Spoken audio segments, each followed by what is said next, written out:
Morning, Kayaking Archer here. I've been having some string issues, so I just decided last night as I was coming home from work I was going to get all my strings out that go with my medium limbs and just do a look-see at what I've got. It's kind of an interesting history here. So when I first started out and I ordered my bow Olympic ILF setup through a local shop. Unbeknownst to me, they had ordered short limbs. Didn't find that out until I bumped up to 30-pound limbs from 26 and went to put my string on, and it wouldn't work. And that's when I discovered that, I'd gone from short limbs to medium limbs, and didn't have a string. So they graciously gave me a string from the shop there to use until I had ordered one. And the one they gave me was a Dynaflight. It's a Stone Mountain, 16 strands. Yeah.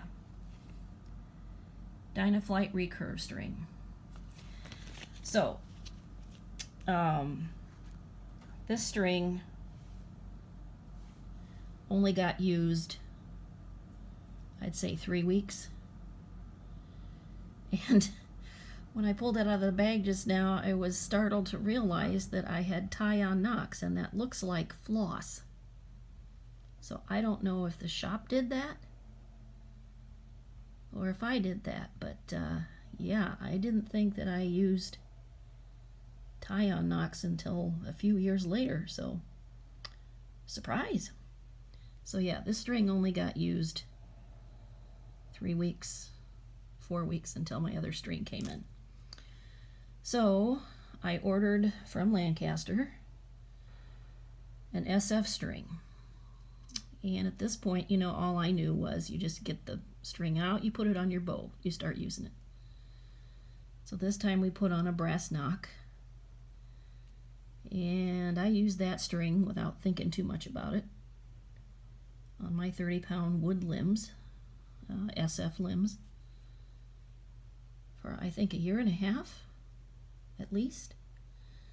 And this duct tape, which is on so much of my equipment, I put it on there to protect my face, because at that point I was trying to shave off my lower chin. So anyways, so yeah, this string has been a trooper. So yeah, I used that. I've had to repair the loop ends, but other than that, it's still going. So yeah, I used that for a year and a half. So then by that time I was using another bow shop in addition to my local one,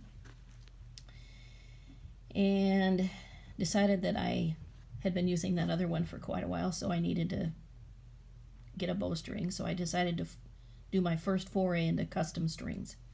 So I ordered one through them. And it took a few weeks, but I finally got it. And I noticed almost immediately that you can see it's just a spaghetti mess. And within, I think, 2 weeks of me shooting it, the center serving started to separate. And I didn't even know that was a thing. So I took it back. They had it for a few more weeks, and they returned it, and I had a new center serving on it. And that one seemed to hold. But I noticed when I was looking at it last night, I got tape on this one end, so I think that had started to separate. But yeah.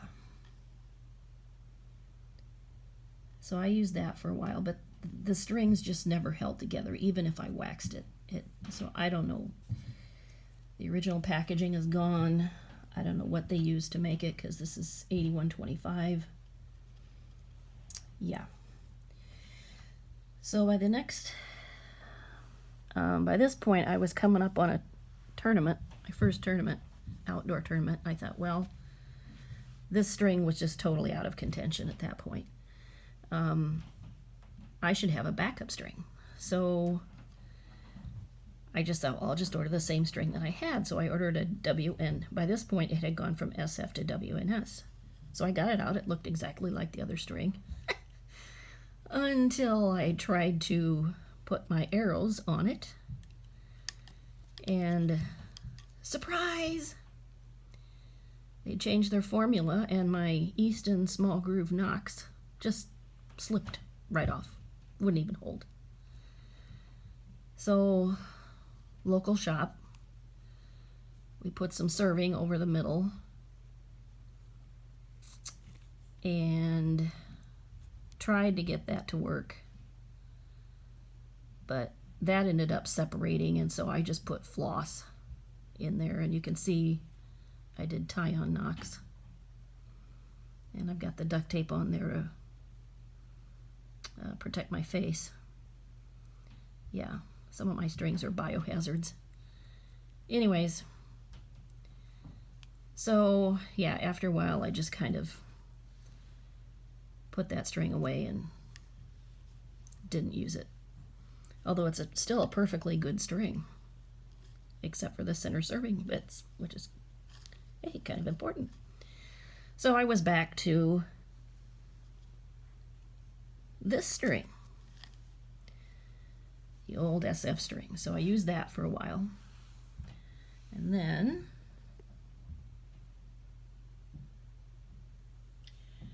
was at the local shop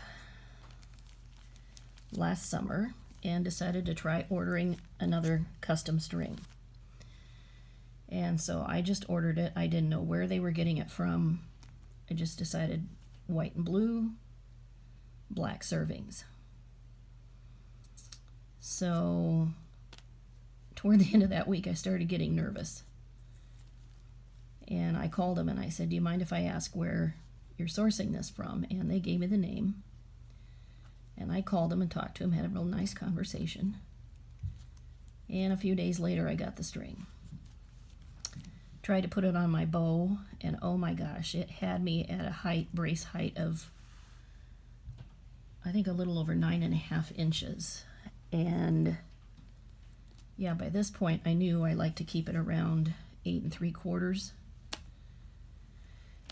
And so I kept trying to untwist and untwist and untwist, and no matter what I did, it would not go any lower than 9.5. So I called him, and I got this nice young man named Kevin, and he was apologetic, and he said, we'll send you another one, and we'll go with 64.5 instead of 64 inches. So a few days later, here it came, and it was a beautiful string. And it got me down to 9 inches, or just a tad under. So, real nice people. I highly recommend him, and it's a Rogue bowstring. The only thing I knew from labeling was that it was from Series R19 string. I had no idea what that meant. But anyways, excellent build quality. The only problem was about 9 months later, I think in June or so, I started to notice that the ends, the loops, were cracking pretty bad.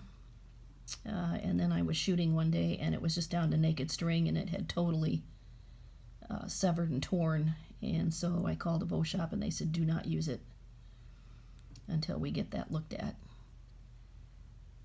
So it's real stiff, this clear serving that they used. So anyways, I ended up just doing my own repair. But yeah, that's what led me. So I put that string aside, and once again I'm back at the SF string. So it's now back my prime string that I'm using, my main string. Still going strong. And that's when I decided to try an OCD string. And so I ordered it, and I got it the 1st of October. And beautiful colors. I absolutely love the colors. Yeah, I took it out. I noticed kind of right out of the box that the Y joints weren't very robust.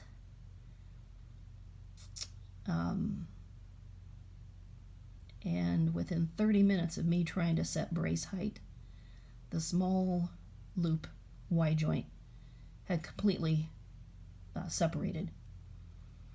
And in fact, the serving string was so tight from the stretching that I ended up doing a real quick repair on it. And then just yesterday, 3 weeks later, I ended up repairing the large loop Y joint because it was also starting to separate. So anyways, yeah, it seems like my strings are destined to be adorned with my beautiful duct tape and blue power grip. So anyways, but yeah, this is a 65-inch BCY 8125 string. So yeah. On closer inspection, I discovered that every string that I've had has developed loop issues in the mid part. And yeah, so it just must be from wear and tear and slapping on release, just the constant stretching. And I also noticed that some of them did have separating at the Y joints, so it must not just be a thing from OCD strings.